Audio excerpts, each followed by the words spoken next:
Let us turn to 1 Corinthians chapter 1, verse 25. 1 Corinthians chapter 1, verse 25.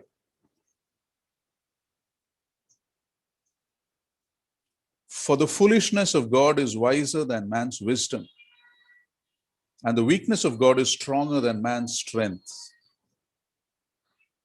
Now, this is a unique passage, and if interpreted wrongly, it can lead us to the wrong understanding of God. So firstly, let me give the clarification. This verse does not mean that God is weak. It does not mean that God thinks foolish thoughts or does foolish things. God is not weak and he cannot act foolishly or think foolishly.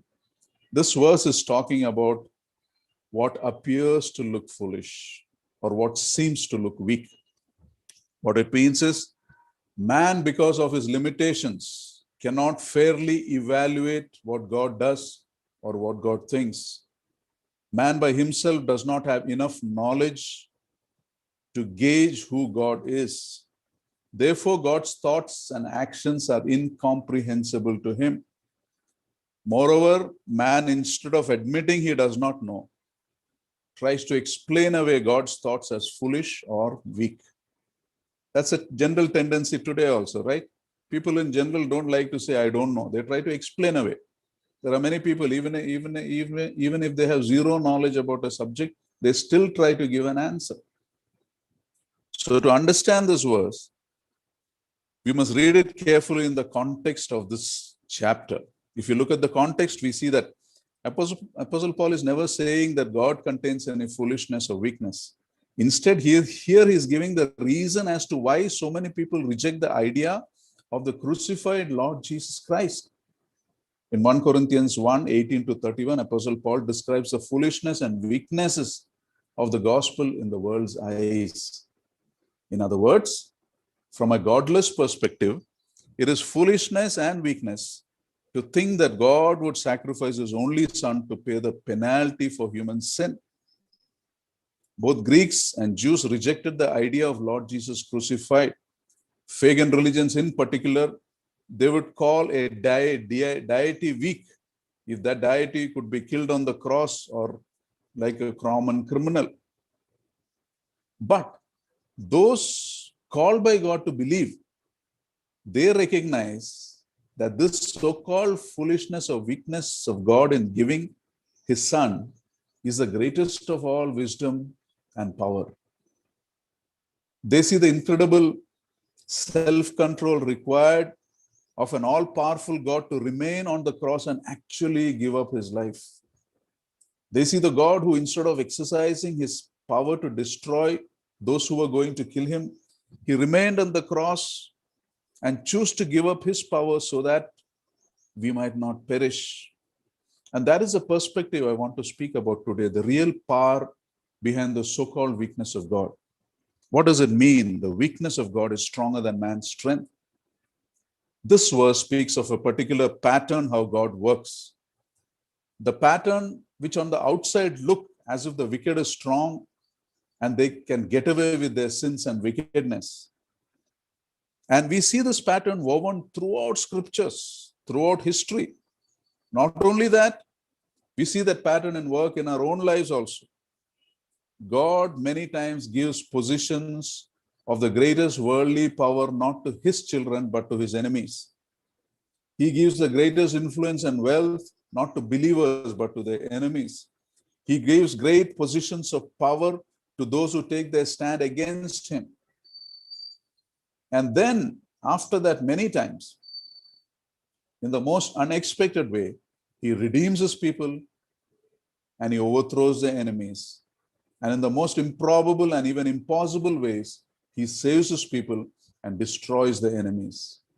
For example, in the book of Esther, God lets Haman build the gallows and then he hangs him on it.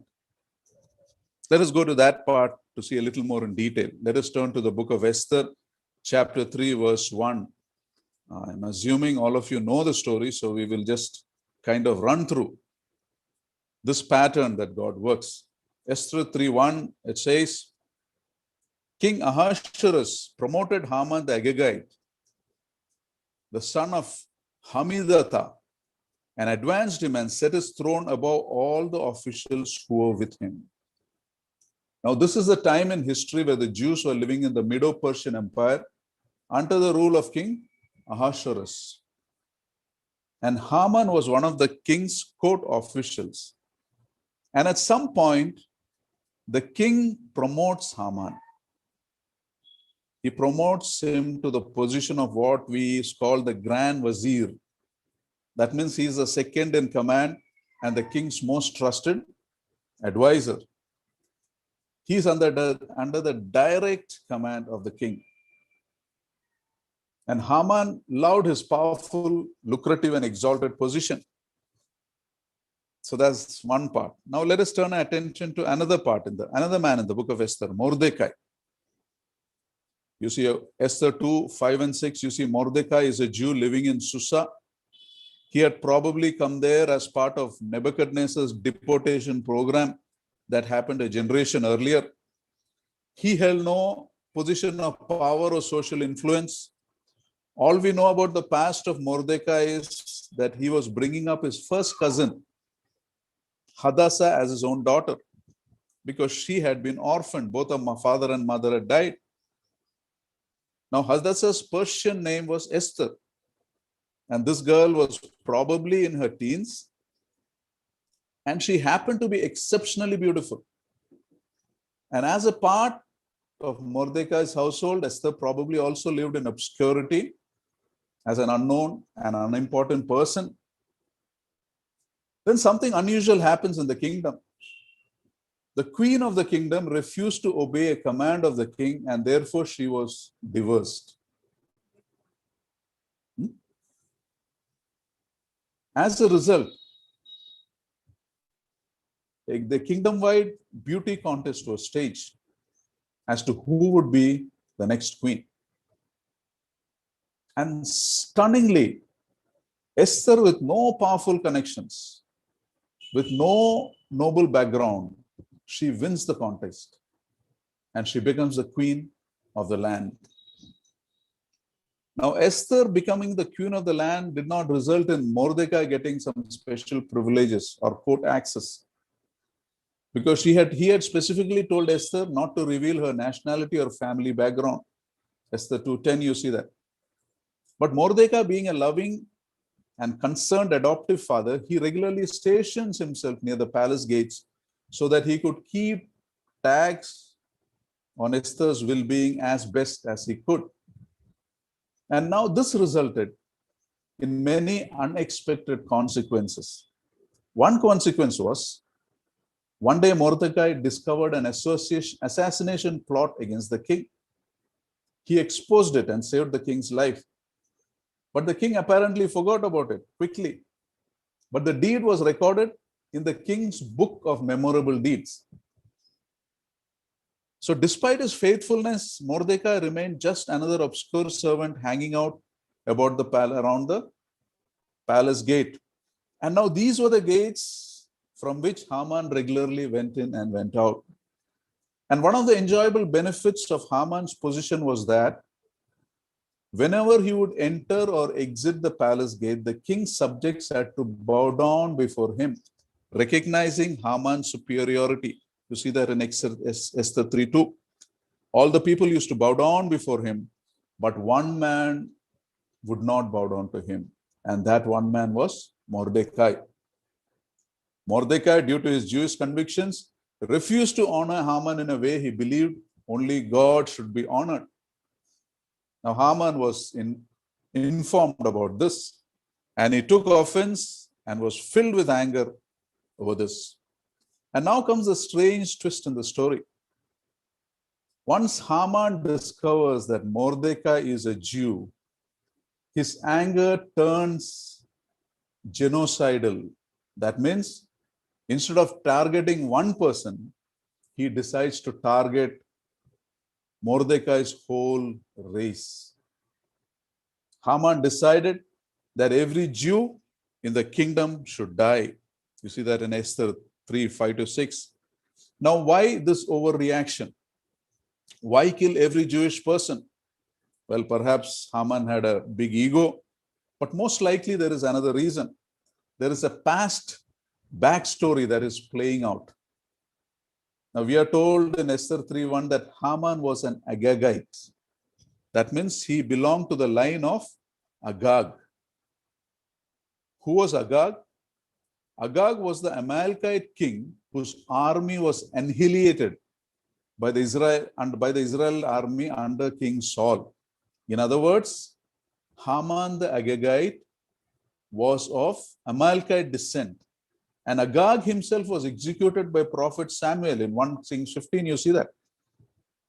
So this might explain Haman's deep-rooted hatred for the Jews, the desire for ethnic revenge.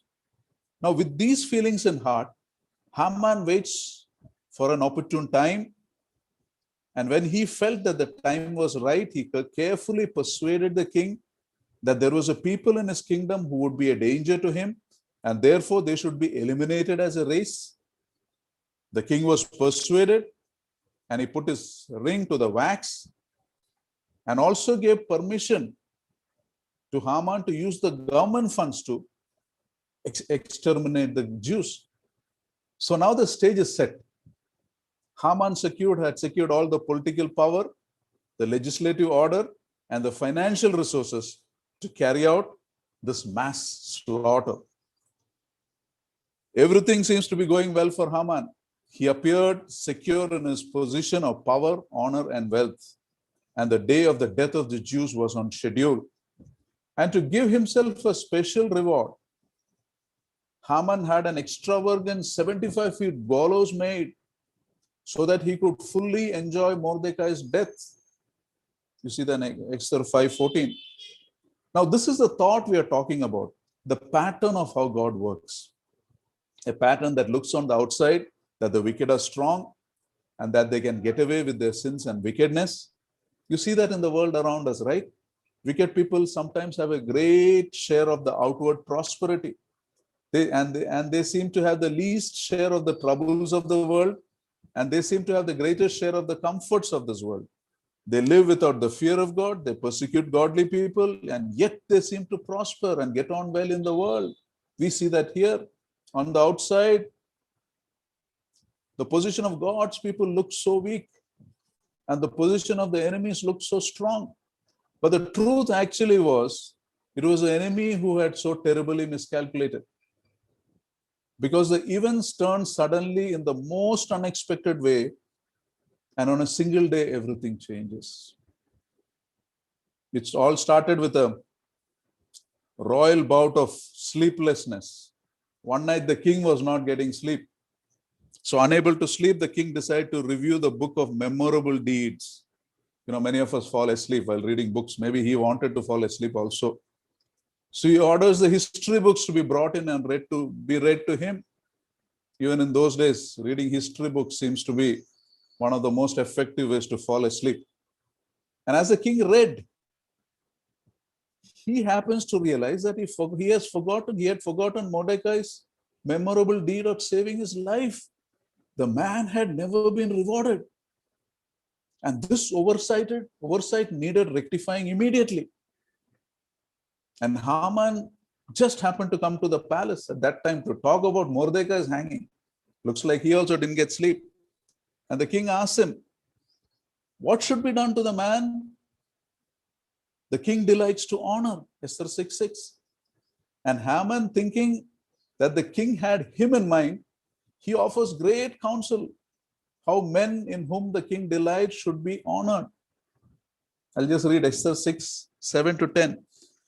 So Haman answered the king, for the man the king delights to honor, let them bring a royal robe the king has worn and a horse the king has ridden, one with a royal crest placed on its head, and then the robe and horse be entrusted to one of the king's most noble princes, and let them robe the man the king delights to honor and lead them on the horse through the city gates, proclaiming before him, this is what is done for the man the king delights to honor.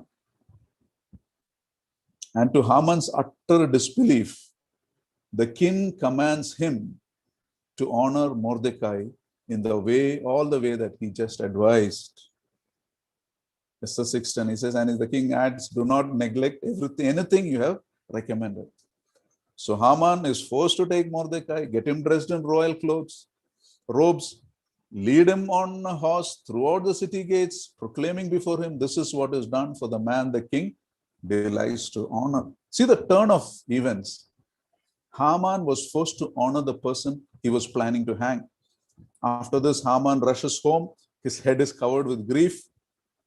Back home, Haman's own wife points out that this is a bad omen. But before he could properly think about it, the king's servants come and hurry him to the queen's banquet. The queen, Esther, had invited both of them. Esther 6:14 says, while they were still talking to him, the king's eunuchs arrived and hurried Haman away to the banquet Esther had prepared. And that evening, a bigger bomb dropped. The queen of the kingdom turned out to be one of the Jews Haman had condemned to death. So in one instant, Haman got transformed from the king's most trusted advisor or official to his most treacherous enemy in one instant. That's how the wicked fall. And just when it appears that things can't get worse than this, the queen turns out to be Mordecai's adopted daughter. So the story ends with the murderous Haman swinging on the gallows that he had built for faithful Mordecai. And the Jews of the kingdom were suddenly shown royal favor and empowered to defend themselves. And their doomsday, the so-called doomsday, turns into a victory day. And to add to the happy ending, Mordecai assumes the position of Haman, given to Haman before, the position of king's grand vizier. So remember what we spoke about. God lets Haman build the gallows and then he hangs Haman on it. We love this incident, right? It's so interesting to hear it because this is the kind of story that resonates with something deep within us. Because we have all gone through some kind of pain or suffering or injustice because we had this desire to live for God. Today we live in a world where evil is encouraged. People without God live good lives, live in luxury, they are wealthy, hold positions of power and authority. They represent the cream of society. They break the rules of the land and then they pay bribes and get away. They keep false certificates, tell lies at interviews to get jobs. While many believers, children of God, live difficult lives, struggle for jobs, money difficult to come by. Some go through health problems, severe ones. And as believers, we can also wonder, when I'm following the truth, when the God I believe in is almighty, why should I struggle so much in life?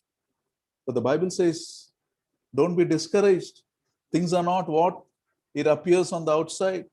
Remember, the weakness of God is stronger than man's strength. So if at any time things look very discouraging in your life, if it is looking as if evil is dominating good, the reason is this: our view is very limited. Depending on when and where we are living, it can appear as if satanic evil is going to defeat God's good. But don't lose heart. Don't forget the storyline.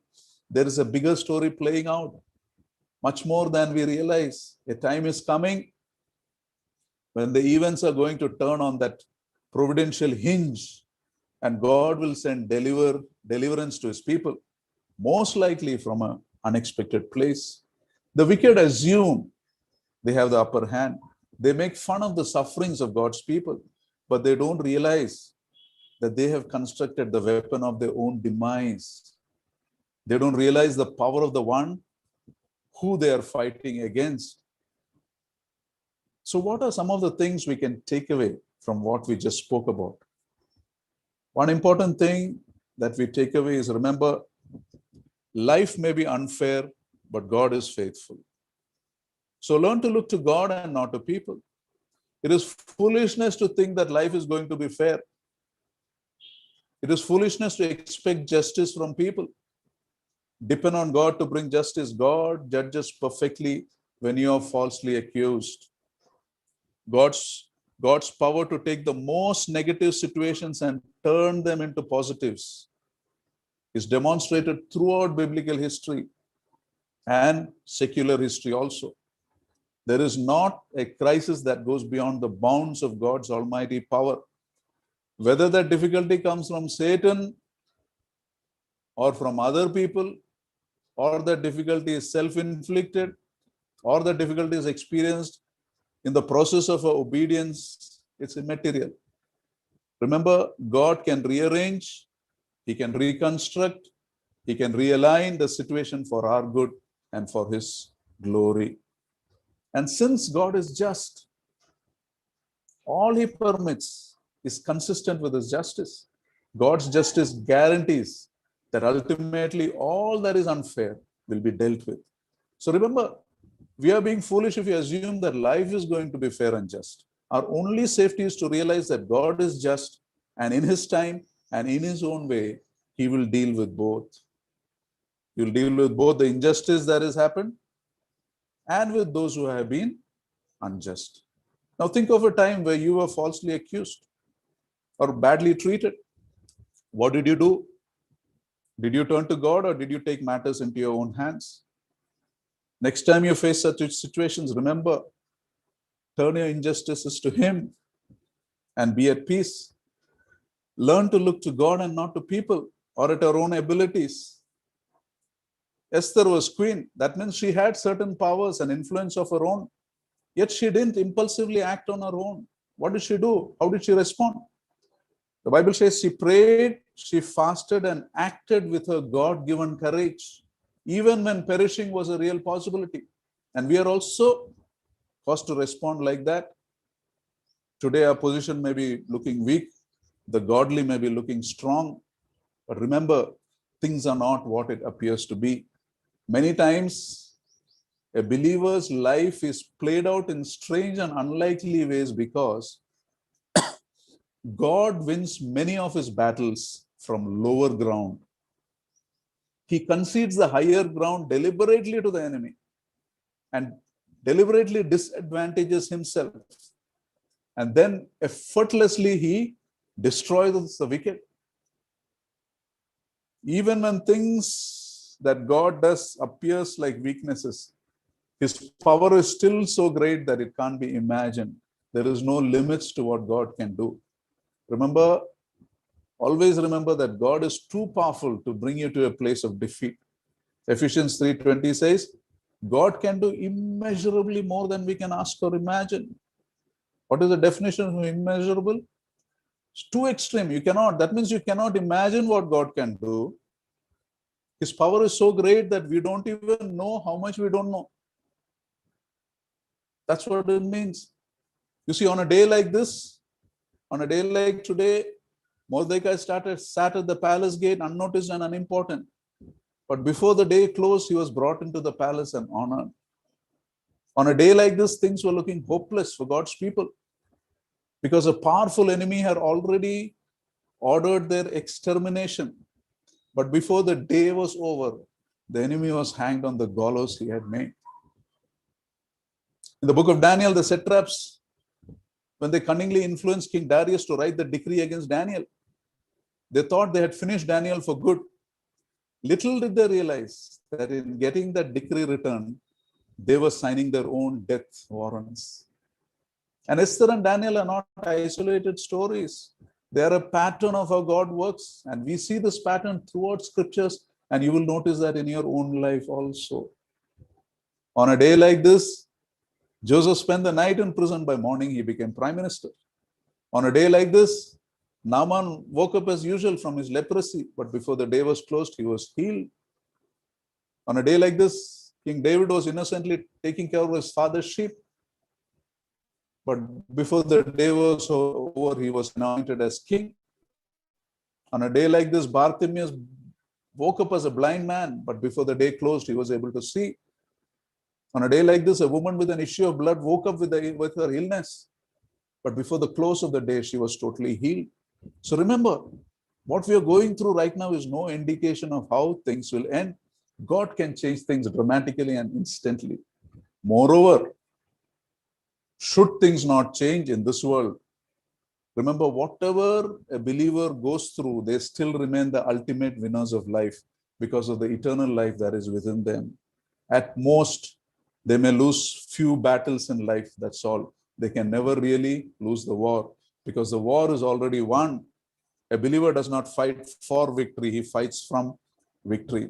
But that many times is not obvious on the outside, because God many times gives the positions of the greatest worldly powers not to his children, but to the enemies. He gives the greatest influence and wealth not to believers, but to the enemies. Then after that, he redeems his people in most improbable ways. He destroys the enemies.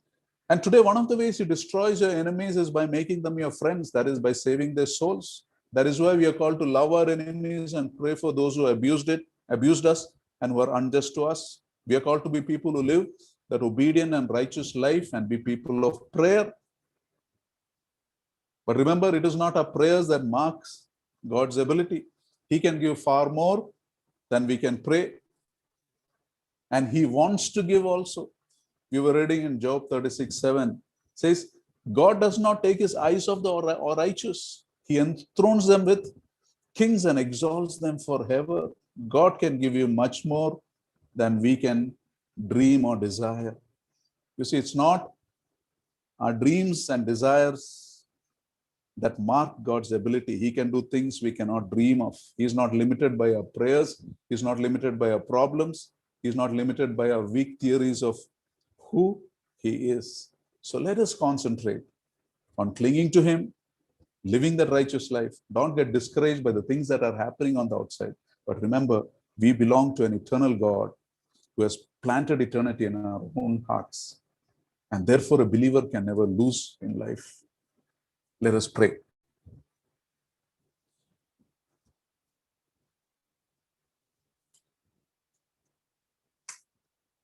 Let us take a few minutes, each one of us, and thank God for the situations, especially for those situations in our life that look like weakness to the world. Situations where you went through suffering because you wanted to be right in God's sight. Remember, God is not a debtor to anyone. He allows situations and then he shows his glory. He does things that appears like weaknesses, but we have to learn to see the power behind the so-called things that look like weaknesses on the outside. Father, we thank you for this time that you have given us. We thank you for your love and goodness in our lives. Lord, at this time, we want to thank you for every difficult situation that you have allowed in our lives, every injustice you have allowed in our lives, every pain, because through that, you desired that we should come close to you, learn to depend on you, not depend on people. The world is going to disappoint. Even our closest people who want to help us are going to disappoint us because they don't have the power to solve our problems. Teach us to be people who depend on you, leave the injustice to you, and concentrate on living the godly life. And when faced with situation, may we respond like Queen Esther and Mordecai by praying, by fasting, and using the God-given courage and act according to it. We thank you, we praise you, Master. Accept this prayer, for we offer this in the sweet and exalted name of our Lord and our Savior, Jesus Christ. Amen. Now to him who is able to keep you from falling and to present you before his glorious presence without fault and with great joy, to the only God our Savior, be glory, majesty, power and authority through Jesus Christ our Lord, before all ages, now and forever.